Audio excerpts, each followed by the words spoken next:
So I'll tell you a story.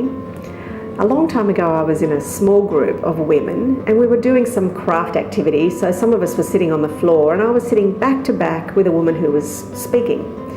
And she was talking about a friend of hers whose husband had left her. And suddenly, quite emphatically, she stated, and it was a fat woman. He left his wife of 20 years for a fat woman. How can this be? And suddenly the room got very silent.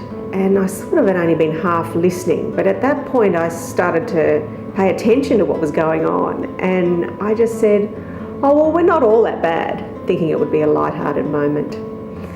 And she suddenly stiffened, and she turned around and said, oh, Janine, I'm so sorry, I didn't know you were there. If I'd known you were there, I would never have told that story. And she went on to apologise for a long, long time.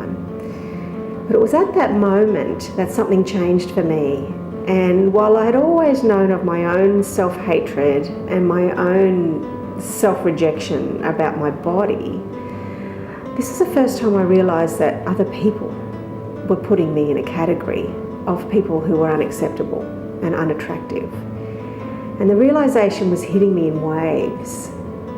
And it really got to me very deeply, right into my very soul. And the message that was there from that day on was, you are not acceptable because of your size.